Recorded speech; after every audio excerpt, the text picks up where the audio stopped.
Alright guys, so here it goes. I'm going to attempt to try and show you a video, make a video on how I make, or how I have made, inexpensive homemade wine.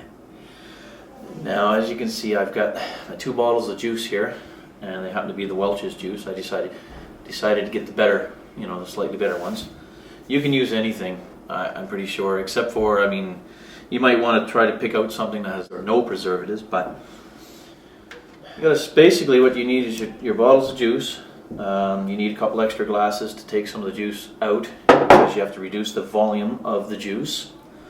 You need some sugar, approximately 1 cup of sugar, because they say it has to be about the sugar content in these bottles has to be roughly 24% in order for the yeast to produce the alcohol content you're looking for.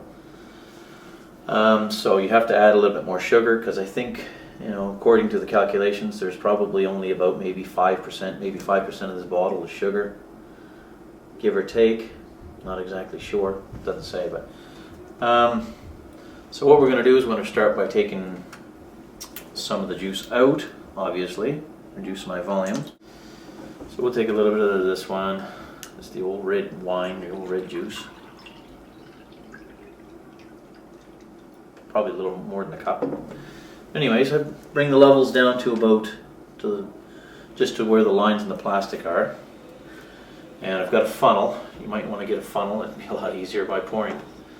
So basically what I'm going to do is just take my cup of sugar. It's just regular table sugar. You can experiment with different sugars, Probably could use many different sugars, but I'm just going to use table sugar tonight. This probably won't be the only wine video I'll make, but I brought my level up a little bit. I'll probably be doing others, but I'll just pop my sugar in this one too. Woo! There she goes. Alright. So let me put the lid back on this. Pop the old lid back on. And we're going to tip her upside down and give her a good shake. Get all that sugar mixed up. Now I don't know if it's going to be 24% of the total volume of the liquid, but I'm sure it'll be pretty close. I'm sure it'll be at least 20%. And give that a good shake. Okay. Pop this sucker back on. Tip her up. Get the sugar on the bottom. Give it a good shake. Shake the crap out of it. Come on. Let's go. All right. All right. Woo. Kind of turn it lighter. Now I'll turn all foamy on top, but that'll go away. Okay, so I went and picked up wine yeast from my local brew store. Oh, damn toys. Damn it. Okay. Here we got wine yeast. This is for the red wine. Product of Australia. Austria, sorry. Not Australia, Austria. Okay, this one here is a product of Canada. And it's for the white wine. Now, if I'm tripping over any more goddamn toys, I'm good to go. This thing on the go. We don't want to be all day. So we throw our funnel back on. Give that a good shake.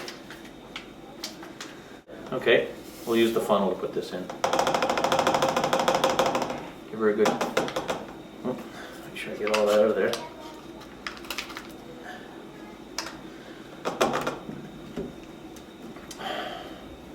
And we'll do the same for the white wine. Now, the last time I did this was about 8 months ago, and when I tested it, I let it sit for 14 days, and when I tested it, it was so friggin' bitter. Ugh, sour. It was sour as can be.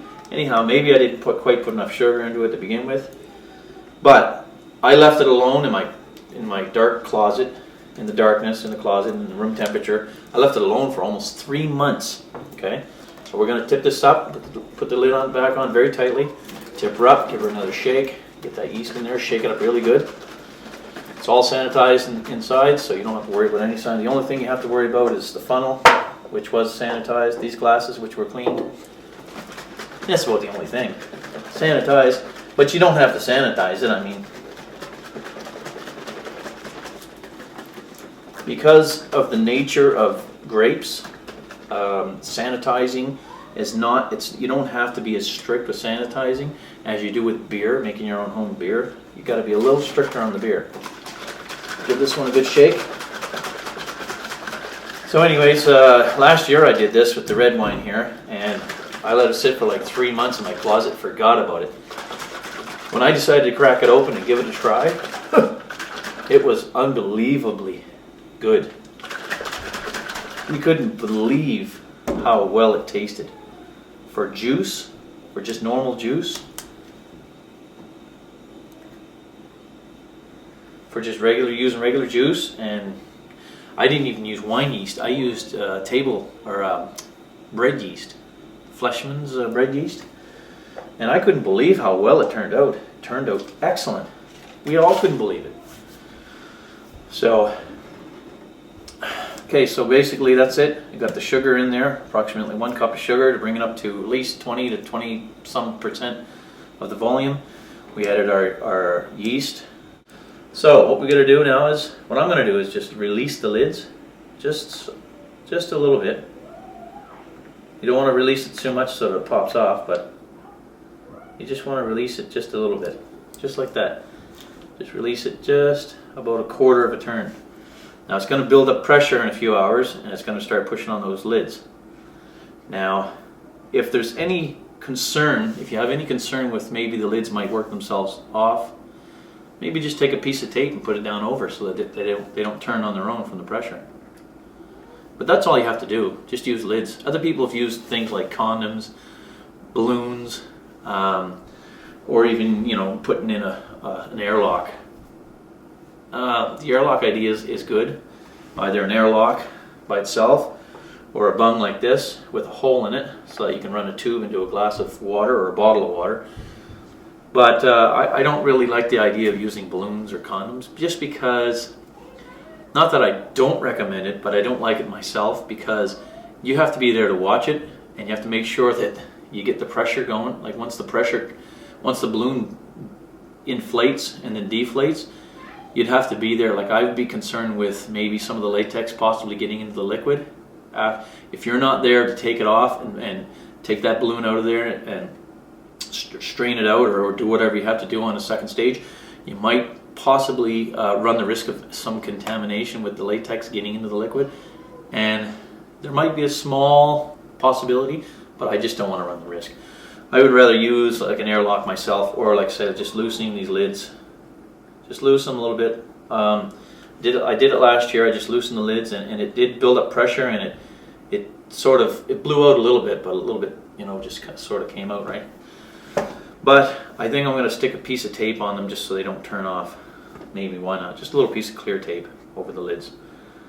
So I'll get back to you, and in about a day's time I'll do a quick video and show you what kind of fermentation action is going on, because it's going to go crazy in there now.